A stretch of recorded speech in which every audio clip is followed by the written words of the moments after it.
नमस्कार बच्चों, स्वागत है आपका मेरे YouTube चैनल पे। आज हम डिस्कस करेंगे वर्कशीट नंबर 25 जो कि सामाजिक विज्ञान हिंदी मीडियम इतिहास में है। यहाँ पर बच्चों आपकी क्लास लिखनी है आपको, और यहाँ पर हमेशा की तरह आपको अपना नाम लिखना है और यहाँ क्लास टीचर का नाम लिखना है। ठीक है बच्चों, डेट है आपकी 1 सितंबर 2020। तो स्टार्ट करते हैं वीडियो को, जो कि टॉपिक का नाम है रूसी क्रांति 3। तो बड़ी इंटरेस्टिंग स्टोरी है और कहानी है। इसको स्टार्ट करने से पहले जल्दी से आप सभी सब्सक्राइब कर लीजिए, उसके साथ एक बेल आइकन होगा, उसको जरूर से जरूर प्रेस कर ले, जिससे कि कोई भी नोटिफिकेशन या वीडियो मैं जैसे ही अपलोड करता हूँ आपके पास पहुँच जाए। ठीक है बच्चों, तो करते हैं स्टार्ट। रूसी क्रांति के दौरान सामाजिक और आर्थिक बदलाव। तो जो रूसी क्रांति हुई थी, हमारे टॉपिक का नाम ही यही है, उसके दौरान जो है सामाजिक और आर्थिक बदलाव क्या क्या हुए थे वो यहाँ पर इस पैराग्राफ में बताया गया। जैसे कि 20वीं सदी के आरंभ तक रूसी अर्थव्यवस्था मूलतः कृषि आधारित थी, जहाँ पर लगभग 85% लोग जो थे वो कृषि से जुड़े हुए थे। तो यहाँ पर यही बताया गया है बच्चों कि कृषि आधारित अर्थव्यवस्था उस टाइम पे थी 20वीं सदी के आरंभ में, जिसमें से 100 में से 85% जो लोग थे वो कृषि पे जुड़े हुए थे। परंपरा के रूप में अक्सर छोटे किसान अपनी भूमि कम्यून को सौंपकर सामूहिक खेती करते थे। तो उस टाइम पे जो है, जो छोटे किसान होते थे वो अपनी जो भूमि है वो किसी को सौंप कर उस टाइम पे सामूहिक खेती करते थे। बड़े जमींदारों को कुलक कहा जाता था। जो बड़े जमींदार थे उनका नाम, उनको जनरली कुलक कहा जाता था, जो सामूहिक खेती के खिलाफ थे। देहात में बड़ी संपत्तियों और जमीनों के मालिक चर्च, राजशाही और सामंत थे। ठीक है बच्चों, तो ये बताया गया है रूसी क्रांति के दौरान क्या क्या आर्थिक बदलाव आए थे। अगला पैराग्राफ है रूस में औद्योगिकरण। तो यूरोप के मुकाबले काफी देर से आया था। जो रूस में औद्योगिकरण था वो यूरोप के मुकाबले में काफी देरी से आया था। 1880 और 1890 के दशकों में सेंट पीटर्सबर्ग और मॉस्को में तेजी से उद्योग और कारखाने स्थापित हुए। ठीक है बच्चों, कारीगर वर्कशॉप में और मजदूर कारखानों में काम करते थे। कारीगर जो है वो वर्कशॉप में काम करते थे और मजदूर जो है वो कारखानों में काम करते थे। कारीगर अपने आप को कारखाना मजदूरों से श्रेष्ठ मानते थे। जो कारीगर होते थे, जो वर्कशॉप में काम करते थे, वो अपने आप को मजदूरों से ऊपर मानते थे, मतलब श्रेष्ठ मानते थे। रेल मार्गों के विस्तार से लौह इस्पात, कोयला खनन, धातु प्रगलन और मशीनरी उद्योग विकसित होने लगे। ठीक है बच्चों, इस तरह की ये सारी चीजें हैं जो बताई गई है। रूस में औद्योगिकरण पूंजीपतियों की निजी संपत्ति के रूप में हुआ था। मजदूरों को कम वेतन पर 12 से 15 घंटे की पारियों में काम करना पड़ता था। जो मजदूरों का जो वेतन था वो कम था और उसका जो टाइम था वो 12 से 15 घंटे की पारियों में काम करना पड़ता था। ठीक है बच्चों, महिला कामगारों को पुरुषों के मुकाबले कम वेतन मिलता था। महिलाओं को जो वेतन मिलता था वो कम मिलता था एज कम्पेयर टू द पुरुष।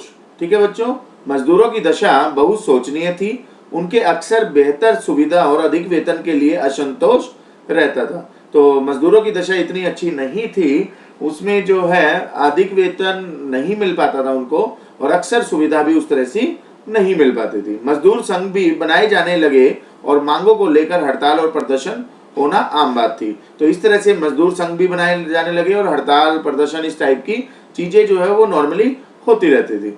शुरू में माना जाता था कि मजदूर नहीं बल्कि किसान की समाजवादी क्रांति की मुख्य शक्ति बनेंगे।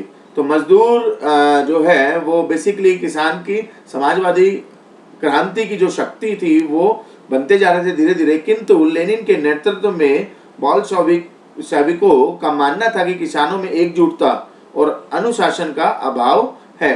तो उनके जो मतलब ये इस टाइम पे राजा और ये इस टाइप के ये जो होते थे, तो ये मानते थे कि जो किसानों में एकजुटता और अनुशासन का अभाव है, इसलिए क्रांति की बागडोर किसानों के हाथ में नहीं अपितु मजदूरों के हाथ में ही होनी चाहिए।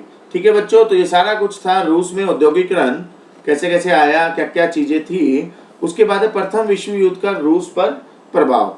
तो युद्ध के कारण रूस में जर्मन विरोधी भावना प्रबल हुई। ठीक है बच्चों, सेंट पीटर्सबर्ग जो एक जर्मन नाम था का नाम बदलकर पेट्रोग्राद कर दिया गया था। प्रथम विश्व युद्ध जो हुआ था रूस का रूस पर जो प्रभाव हुआ था वो सारी चीजें यहाँ पर बताई जा रही है। पूर्वी और पश्चिमी मोर्चों पर रूसी सेना कठिन युद्ध लड़ रही थी। पूर्वी और पश्चिमी मोर्चों पर जो जनरली लड़ाई हो रही थी, ये लाखों लोग मारे गए और लाखों ही देश में शरणार्थी हो गए। हारती हुई रूसी सेना पीछे हटते हुए फसलों इमारतों को नष्ट करती जा रही थी, क्योंकि रूस जो है हार की तरफ जा रही थी, तो उन्होंने क्या कर रहे थे, फसलों को हटाते जा रहे थे और इमारतों को नष्ट करते जा रहे थे। दोनों मोर्चों पर हार के कारण कृषि, व्यापार और उद्योग चौपट हो गए थे। रूसी शासकों में जनता और सेना का असंतोष भी बढ़ गया। ठीक है बच्चों, तो इस तरह से सारी चीजें बताई गई है प्रथम विश्व युद्ध का रूस पर क्या क्या प्रभाव हुआ था। उसके बाद है 1917 की क्रांति। ये पूरा पैराग्राफ में बताया गया है। जैसे कि फरवरी 1917 में भीषण सर्दी में पेट्रोग्राद कौन थे, जिनका जो नाम चेंज किया गया था, रूस के प्रभाव जो हुआ था, पीटर्सबर्ग नाम था इनका पहले, में मजदूरों के इलाके में अनाज की भारी कमी हो गई थी। मजदूरों ने हड़ताल कर दी थी। 12 फरवरी को महिलाओं के नेतृत्व में सरकारी इमारतों का घेराव किया गया। ठीक है बच्चों, तो ये सारी चीजें बताई जा रही है। जार द्वारा ड्यूमा को भंग करने के प्रयासों का पुरजोर विरोध शुरू हुआ। तो जैसे कि जो ये ड्यूमा होता है वो पार्लियामेंट होता है बेसिकली, और जार के द्वारा ये भंग करने के प्रयास बिल्कुल पुरजोर विरोध हो रहा था। ठीक है बच्चों, 27 फरवरी को सेना की टुकड़ी ने प्रदर्शनकारियों पर गोली चलाने से इनकार कर बगावत कर दी थी। ठीक है बच्चों, तो मजदूरों और सैनिकों की बनाई सोवियत ने 2 मार्च को अंतरिम सरकार बनाई और जार को राजगद्दी छोड़नी पड़ी। तो ये सारा कुछ बच्चों यहाँ पर पैराग्राफ लिखा हुआ है, वो हम पढ़ लेंगे अच्छे से। उसके बाद है बोल्शेविकों द्वारा लाए गए बदलाव। तो बोल्शेविक जो थे उस टाइम पे राजा, उनके द्वारा क्या क्या बदलाव लाए गए थे। बैंकों, उद्योगीकरण का राष्ट्रीयकरण, जमीन को सार्वजनिक संपत्ति घोषित कर दिया गया, पुरानी संपत्ति पदिविधियों समाप्त कर दी गई, किसानों को सामंतों की जमीन पर कब्जा करने की छूट दे दी गई, शहरों में बेघर बारो मजदूरों के लिए आवास की सुविधा की गई। ठीक है बच्चों, तो ये सारा कुछ था पूरा चैप्टर के बारे में। अब इसके ऊपर प्रश्न उत्तर हम देख लेते हैं। जैसे कि 4 प्रश्न यहाँ पर दिए गए हैं, 1 बाय 1 आपको वर्कशीट पे उतारना है बच्चों। पहला प्रश्न है, 20वीं सदी में रूसी समाज में किस किस प्रकार के आर्थिक बदलाव आए थे।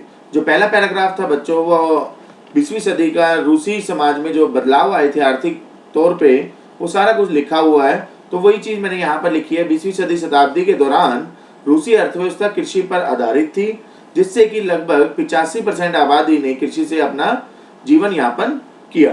तो इस तरह से जो है आप यहाँ पर लिख सकते हो। पहला पैराग्राफ में कुछ और बातें भी लिखी गई है, तो वो भी आप इसमें एड ऑन कर सकते हो। ठीक है बच्चों, दूसरा है रूसी औद्योगिकरण की मुख्य विशेषताओं के बारे में आपको लिखना है। तो दूसरा पैराग्राफ था रूसी औद्योगिकरण की मुख्य विशेषताएं, वो यहाँ पर कुछ मैंने लिखी है। जैसे कि सेंट पीटर्सबर्ग और मॉस्को में उद्योग और कारखाने बहुत तेजी से स्थापित किए गए थे। ठीक है बच्चों, दूसरा था लोहे और इस्पात, कोयला खनन, धातु लगाने, मशीनरी उद्योगों ने रेलवे नेटवर्क के विस्तार के साथ विकसित करना शुरू किया था। ठीक है बच्चों, और रूस में औद्योगिकरण को निजी संपत्ति के रूप में पूंजीवाद द्वारा लाया गया था। तो ये सारी चीजें आपको रूस में औद्योगिकरण जो हुए थे के कारण जो मुख्य विशेषताएं थी वो सारी की सारी यहाँ पर लिखी गई है। तीसरा है बच्चों, प्रथम विश्व युद्ध ने रूसी क्रांति के लिए किस प्रकार आधार तैयार किया। तो प्रथम विश्व युद्ध जो हुआ था जो रूसी का, उसका क्या क्या प्रभाव हुआ था। रूसी सेना पूर्वी और पश्चिमी मोर्चे पर कड़ी लड़ाई लड़ रही थी। ऊपर देखा था हमने, पराजित रूसी सेना ने फसलों और इमारतों को नष्ट कर दिया था, क्योंकि वे पीछे हट गए। तो वो फसलों को नष्ट करती जा रही थी, इमारतों को खत्म करती जा रही थी। दोनों मोर्चों पर हार के कारण कृषि, व्यापार और उद्योग सभी बर्बाद हो गए थे। लोगों और सेना के असंतोष ने रूसी शासकों के खिलाफ भी उपद्रव किया था। तो ये सारा कुछ बच्चों ऊपर लिखा हुआ है पैराग्राफ में, वही एज इट इज हमने यहाँ पर समझा है और लिखा है। ठीक है बच्चों, लास्ट है, बोल्शेविकों ने अक्टूबर 1917 में किन किन बदलावों की घोषणा की।